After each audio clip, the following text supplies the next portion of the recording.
Please raise your hand if you were in this room on Yom Kippur 50 years ago. 50 years ago. Wow. Who cares about 50 years unless it occurs to you, and I hope it does, that 50 years ago, Egypt and Syria declared war on the state of Israel exactly 50 years ago today. And when I first came to Beth Tikvah, I was told about what happened in this sanctuary on that day all those years ago. The war had already begun, so people knew coming into shul this morning what the country was facing.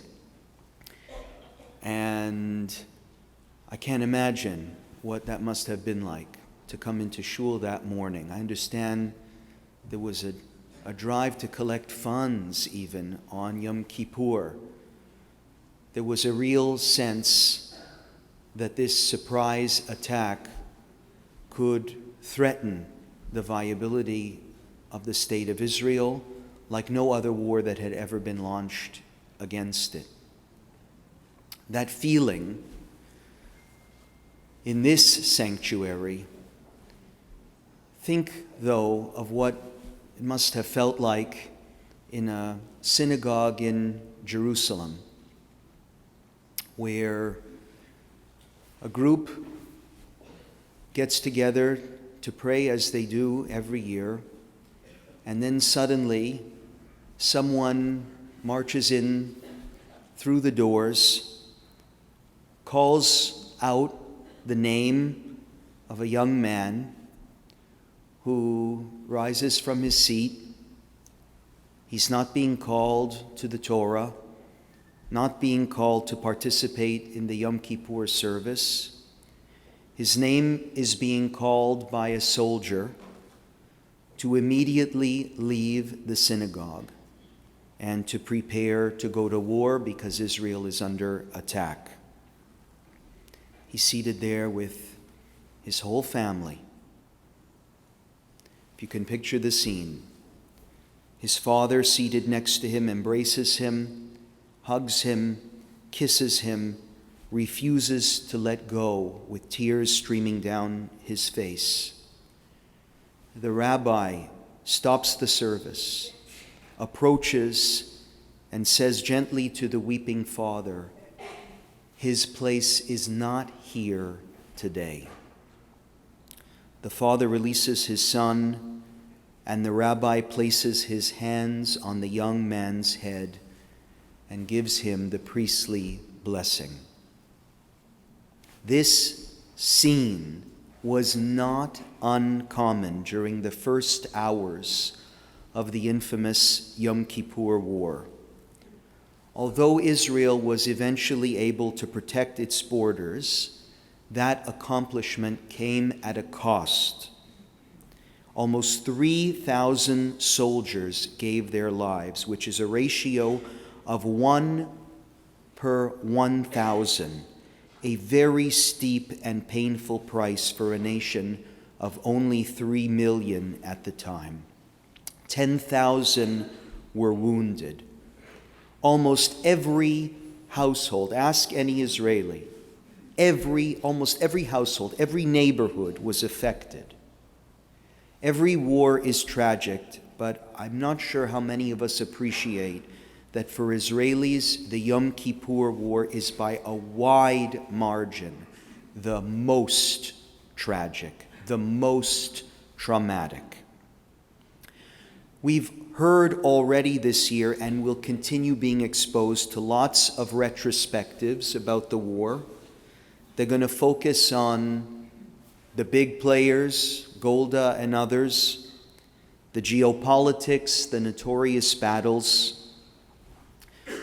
But this morning and this afternoon at Beth Tikvah, especially during Yizkor, we ought to take a moment to think deeply about the human impact This afternoon, we're going to speak with those who actually participated in the war on the ground, what it was like to be one of the boys picked out of shul that morning, what it was like to feel like you were on the brink of losing your home, your family, your whole country, and what it is like then and now to live with the unbearable loss of fellow soldiers, friends, and family. So I hope that many of you will join us this afternoon for a conversation with IDF veterans who served in the Yom Kippur War. You can join us in person or on live stream. It'll be at 3:30 p.m. A good opportunity for us to reflect on what this day means, not only in the Jewish calendar, but in the history of the state of Israel. Now let's talk about some current challenges, thankfully lighter challenges. I'm sure many of you have had this experience.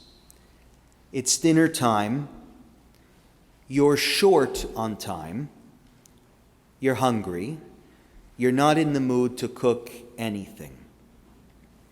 Well, what a wonderful thing that we have apps now, Uber Eats and DoorDash, that make it easy to order food. They'll bring it right to your door. So you start browsing. You take a look at the different restaurants and the different dishes that are available for delivery, kosher, of course.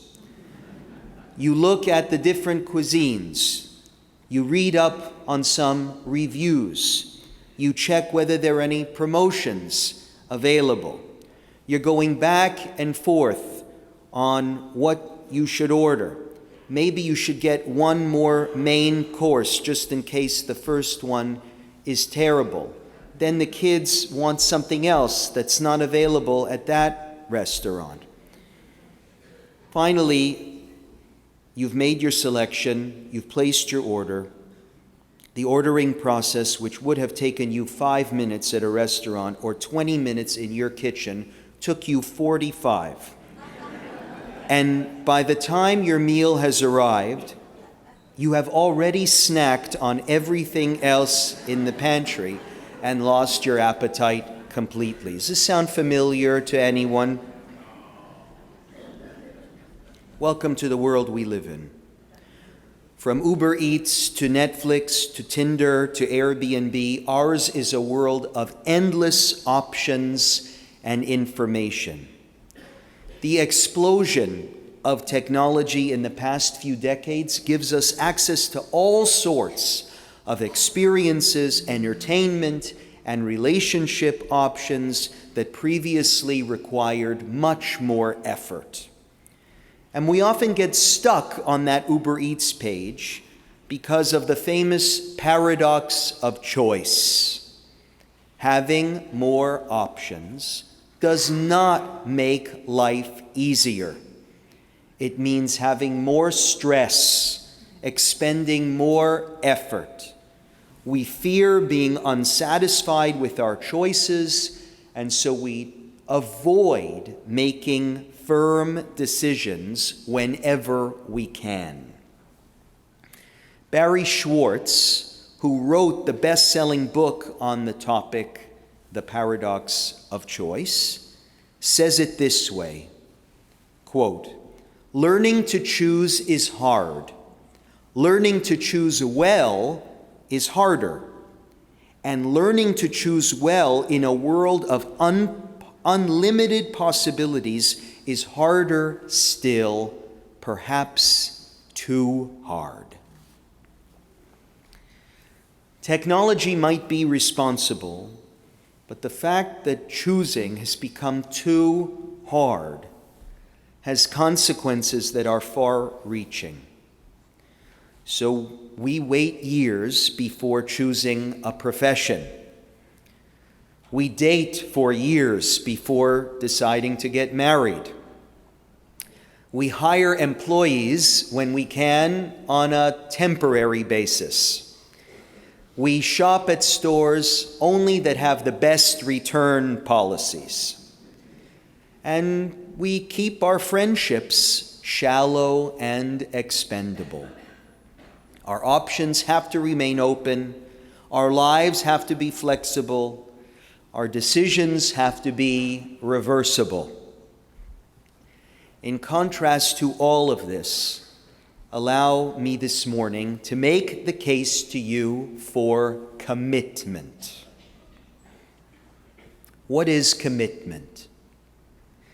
David Brooks, the great New York Times columnist, writes that commitment is falling in love with something and then building a structure of behavior around it for the moment when love falters.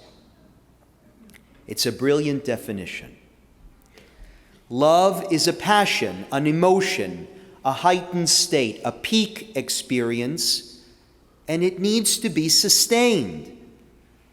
Laws, rituals, and habits are the ways we keep that love alive. This ought to sound familiar to you because this is basically Judaism in a nutshell. We're commanded to love God, but that's not enough. We believe that love has to be sustained through laws, rituals, and habits. We call those mitzvot. We're commanded to love our neighbor, but it's a love that has to be sustained through laws, rituals, and habits. Mitzvot. These regulate our passions. They help us overcome challenges and keep us on the right track. One Hebrew word for commitment is neder, as in kol nidre. They are so sacred, living life by commitments, that breaking them is the first thing we ask forgiveness for on Yom Kippur. I didn't grow up very observant, but one book that I read that convinced me to take my Judaism more seriously was a book called The Committed Life, written by Rebbitzin Esther Jungreis, a classic, an incredible book that actually Rebbitzin Jungreis wrote as a tribute to her late husband, who died rather young, Rabbi Theodore Jungreis. He was one of the pioneers of the major Jewish community on the South Shore of Long Island, which is one of the most vibrant today in the world. Rabbi Jungreis was a survivor of Auschwitz. He lost his entire family, came to America and could have done anything, but decided to devote himself to his rabbinic calling. He was legendary. He was a kind of rabbi who didn't understand hours, 9 to 5, 8 to 4. When he was not in his office, he was getting challahs ready for people in need in his community. He was visiting the sick. He was bringing food to members on Friday afternoons, giving comfort to those who had losses. He didn't go home and take a nap after Rosh Hashanah like I did. He went to the hospital to make sure that every Jewish congregant in the hospital could hear shofar, since they didn't have the chance to be in shul that morning. This was a man who had every excuse to turn his back on his faith and give up on his commitments. Instead, he chose to live a life where his love for others, for his calling, for Judaism, could be sustained by true commitment. And even though he passed away at a young age, she spoke about that sustained love that he shared with his community and with his whole family, the way that it endured in such a powerful way even after he was gone. She felt, Rebbetzin Jungreis, like she had to share that legacy, that lesson with the world. Commitment is falling in love with something and then building a structure of behavior around it for the moment when that love falters. This is countercultural. We are often told that the way we find happiness is to do what you love to do whenever you want to do it. Do what makes you happy when it feels like it's going to make you happy. Commitment says, stick with it, even when you're not happy about doing it, even when you're not in the mood, because in the long run, you will achieve a deeper happiness, a happiness that comes from irreversible and lifelong commitments that you're prepared to make. This claim was bolstered by a psychologist at Harvard named Dan Gilbert. In one of his experiments, Gilbert asked people to choose an art poster. Half the group was told that the poster was theirs to keep and non-exchangeable. The other group was told that they could change their mind and return the poster for a new one after 30 days. In the experiment, the second group reported being far less happy with their poster than those who had to pick one and get used to it, stick with it. His conclusion: we are significantly less happy with our choices when we know that we can back out of them. Why is commitment so important?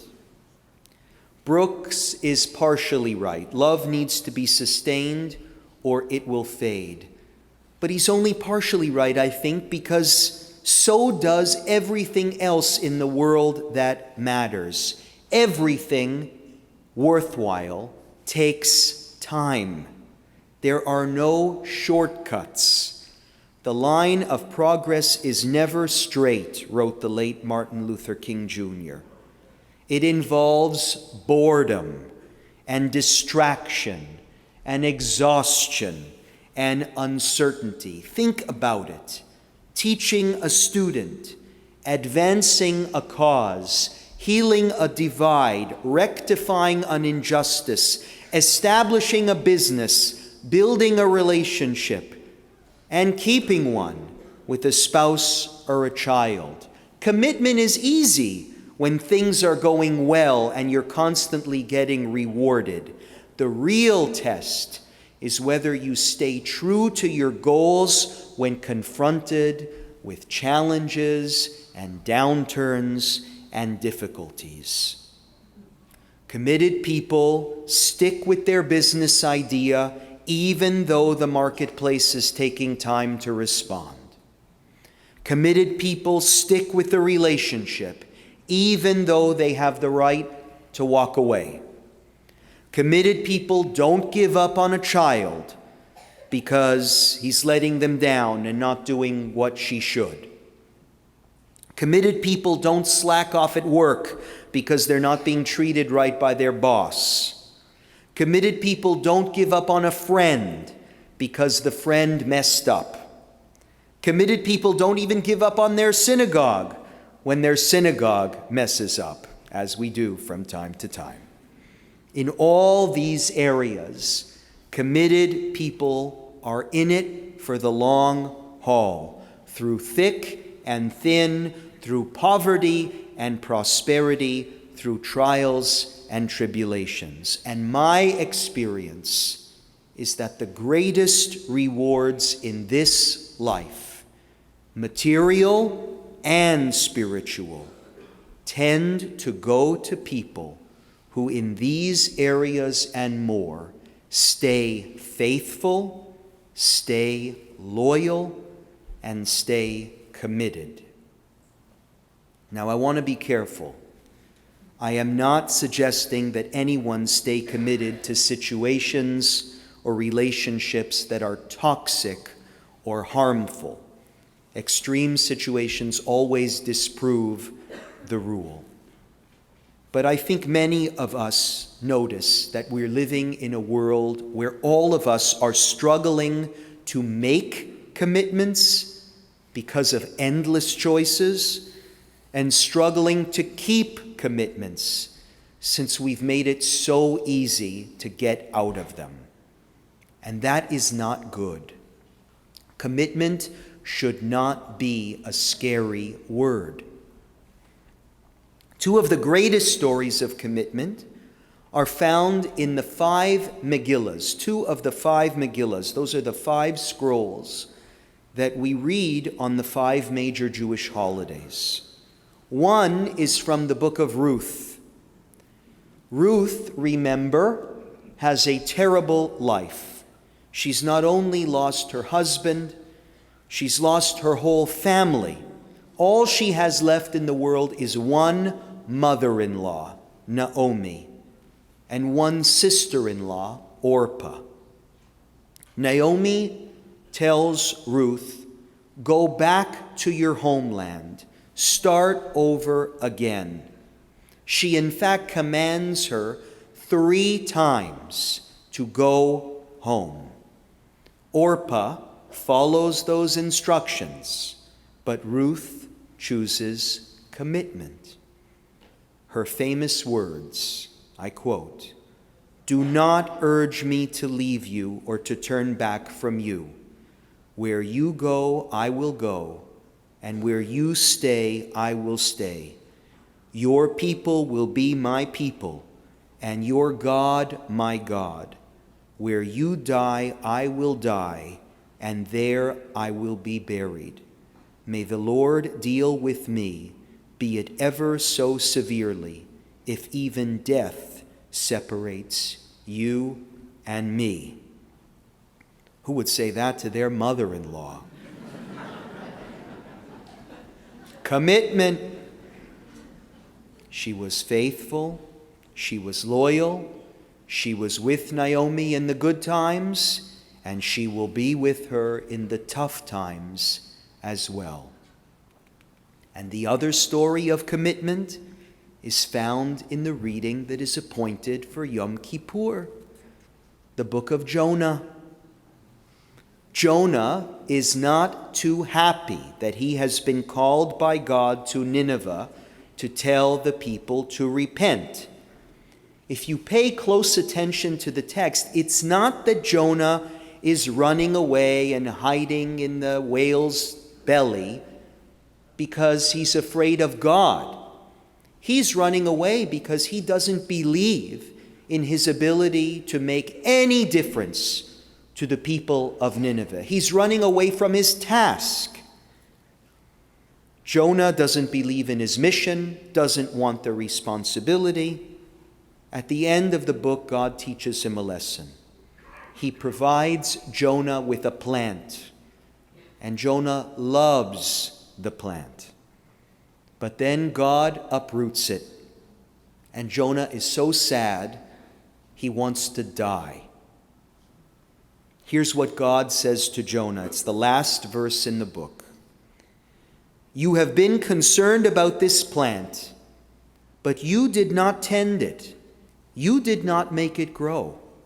It sprang up overnight and dried overnight. And should I not have concern for the great city of Nineveh, in which there are more than 120,000 people who cannot tell their right hand from their left, and also many animals?" That verse right at the end is really the heart of the book, and it's the reason why we read Jonah on Yom Kippur. God was explaining his love for the people of Nineveh, why he cares about them, why he's trying to help them even though they're sinful. And it's because God, too, is committed. They are the objects of God's commitment. God is invested in the world, tending to humanity, helping the world grow. And if only Jonah and all of us could develop the same commitments, we would help each other more, we would forgive each other more, and the world would be a better place. In relationships with your spouse, your children, your friends, there may be times when you have good reason to walk out. They did things to hurt you. They didn't perform perfectly. They let you down. You could walk away and nobody would fault you. But Yom Kippur is here to push us towards our commitments, to show mercy, as Rabbi Zilberstein taught us last night, to give second chances, to make allowances for mistakes. I'll add another piece of this. Commitment, which is so important for sustaining relationships and friendships, is also crucial for the well-being of a community. A small one like a shul or a big one like a country. Communities have serious problems to solve and significant work to do. And one of the biggest barriers to tackling these challenges is that there are simply not enough people dedicated and committed to tackling them. I see this at Beth Tikvah all the time. Lots of people are there with initiative and momentum at the beginning. But after time passes, they've moved on to different projects. Lots of good ideas, but few people willing to stick around and see them through to completion. Without commitment, we end up running in circles, restating and restating and restating challenges that never really get adequately addressed. In a moment, we're going to recite Yizkor, and the truth is that the reality of our limited time in this world contributes, it might be the primary reason why we're so afraid to commit to anything. There are so many different options that we have to live full lives in this world, and serious commitments narrow our options. We want to make sure that we've tasted every item on the menu before the restaurant closes. You get what I'm saying? It's understandable. But at this moment of memory, I would ask you to think of the people who have really made a difference in your life. Who are your heroes? Who are the people you admire? Were they people who succeeded in breadth, doing a little bit of everything? Or were they people who succeeded in depth, who did a few things, but did them really, really well? There's a famous tombstone at the Har HaMenuchot Cemetery in Jerusalem, where the deceased on the stone is praised for reviewing and completing one single tractate of Talmud over 100 times in his life. He only knew one tractate, but he knew it inside and out. That's the frum version of the couple that stayed married to each other for 70 years, even after she got dementia and didn't know who he was. That's the frum version of the parent who took you to your dance rehearsals and performances, even though they didn't know a thing about dance.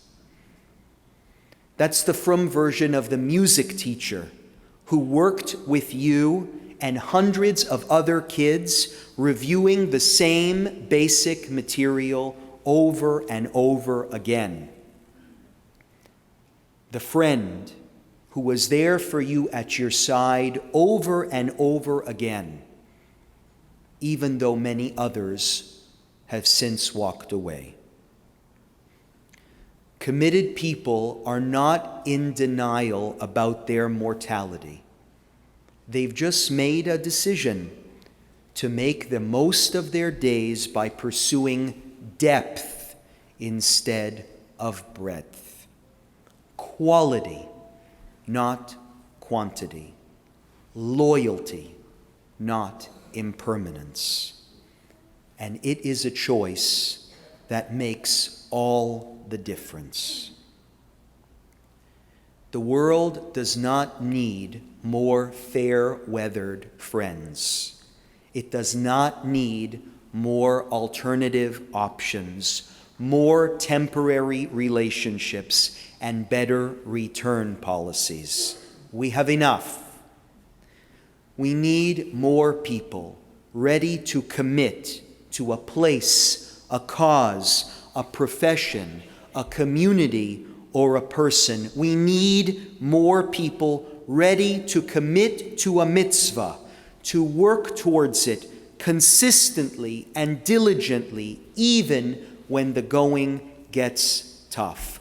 So close doors, forego options, stop browsing, pass up opportunities, open that Uber Eats app, choose the first kosher restaurant on the list, pick the highest rated main course, and just order it before you end up consuming everything else in the pantry. Gmar Chatima Tova. If you have the Yizkor booklets at your seats, I ask you now to take them out.